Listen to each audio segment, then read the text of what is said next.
เอ้ากราบทักทายสบายดีพ่อแม่พี่น้องแล้วกันเนาะมื้อนี้เฮาก็มาเดินป่าคือเก่าเนาะนี่ตื่นแต่เช้าก็อยู่ประมาณ4 โมงเนาะนี่ถือว่ายามนี้เป็นยามหนาวเลยตะเวนก็เริ่มขึ้นแล้วเนาะนี่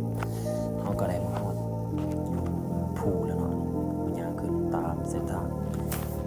เขาเจ้าสวนเขาเจ้าเลยนี่วันที่เขาจะไปยิงนกก็ต้องได้ข้ามน้ำ2 น้ำเนาะ2-3 น้ำพุ่นแหละเขาก็เจอนกตามทางว่าสิได้ยิงพอได้ปิงตอนเพลนี่แหละเส้นทางนี้เขาก็บ่ได้เคยไปนะพี่น้องเพราะว่าเขา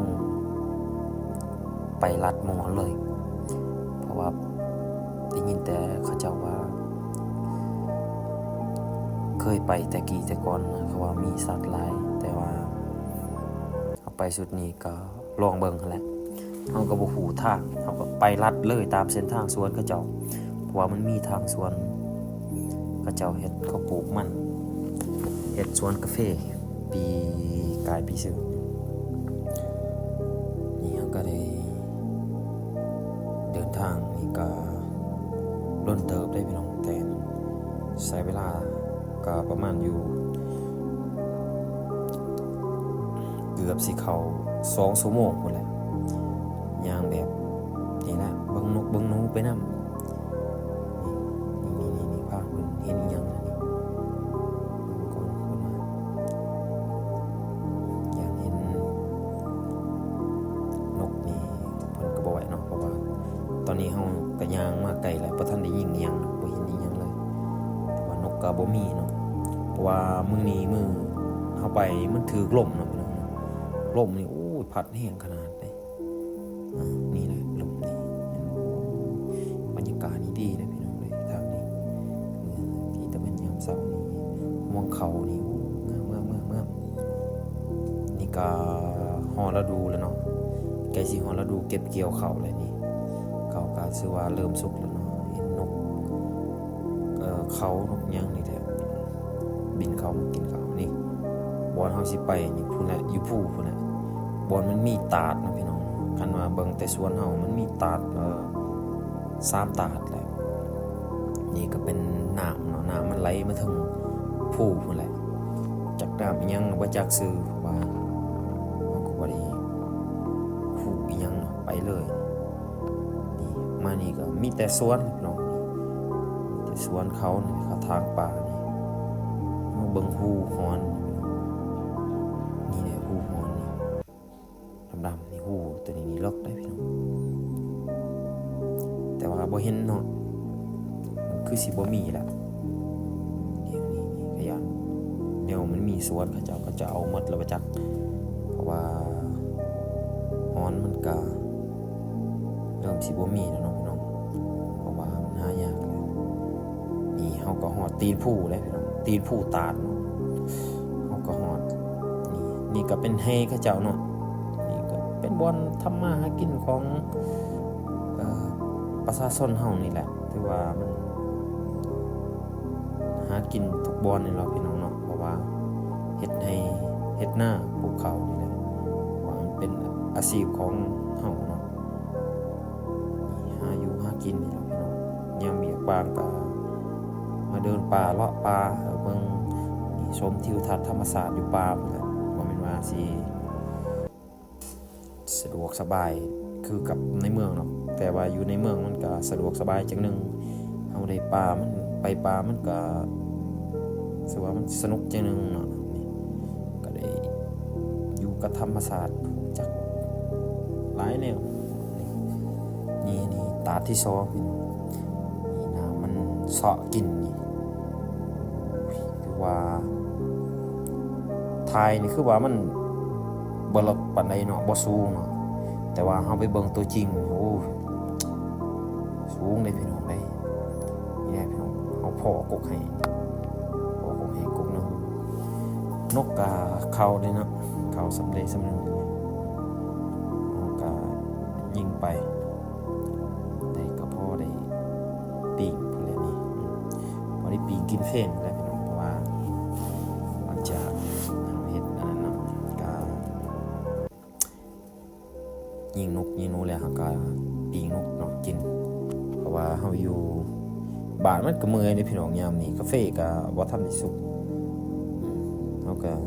ลองมาเลาะป่าหาความสุขสัวข้าวว่าซั่นก็ปิ้งนกแหละถ่ายไปธรรมศาสตร์อยู่ป่านี่โอ้มันก็ได้บรรยากาศจังหนึงเนาะคันว่าเฮาที่เคยไปนะไปอยู่นี่นกก็หลายเลยพอได้กินอยู่ป่านี่ก็ธรรมศาสตร์ก็ดีได้พี่น้องมันดีจังหนึงบ่แม่นว่าสิบ่ดีได้บางคนที่เขาเจ้าบ่ได้ไปป่านี่เขาสิว่าอยู่ป่ามันเป็นตาย้านแต่ว่าเฮานี่เคยไปป่านี่เฮาก็บ่ได้ย้านเพราะว่ามันไปป่านี่มันก็นี่แหละเท่าที่เห็นนี่มันก็สวยงามด้วยว่ามันเป็นธรรมศาสตร์นะพี่น้องมันเฮาก็ไปกันเป็นตาไปอยากไปเฮาเคยไปเนี่ยคนเขาบ่เคยไปเขาก็ว่าย้านมีพูดผีเสือสิงสางแต่ว่าเฮาไปก็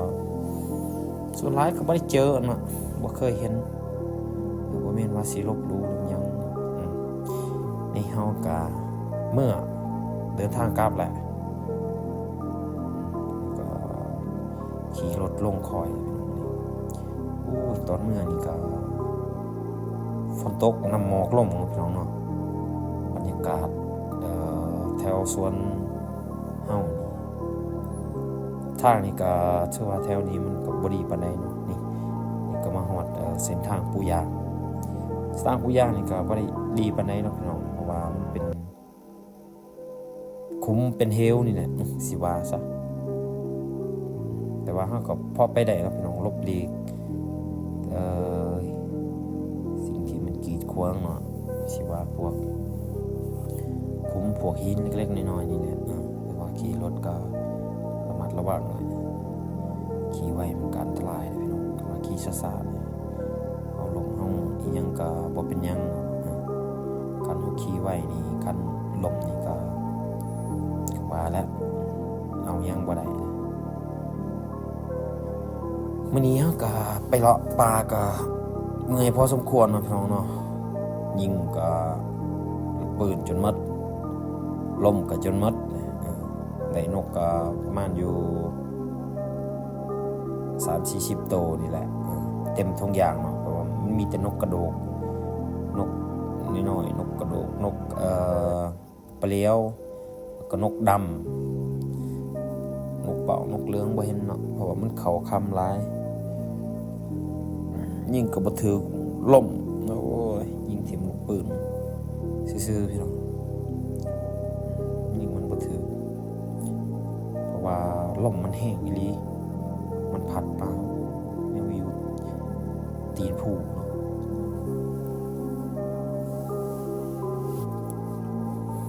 นี่เฮาก็เมื่อวานสามฮอดบ้านก็หนาวเติบเลยพี่น้องเพราะว่าเปียกฝนเนาะฝนมันตกบรรยากาศอย่างไรจะว่าทางอีดีบอนที่เอาไปหาอยู่หากินไปอยากไปก็ไม่อยากหรอกคันมีเวลาว่างๆนี่ก็สามารถไปส่งได้ไปเบิ่ง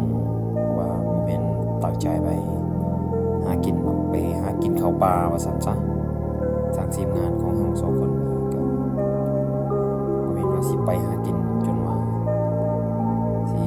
โลภมากเนาะสิยิ่งมันหลายๆเพื่อได้มาเป็นอาหารกินหลายๆแต่ว่าเฮาก็ยิ่งพอเฮาจะได้กินเนาะ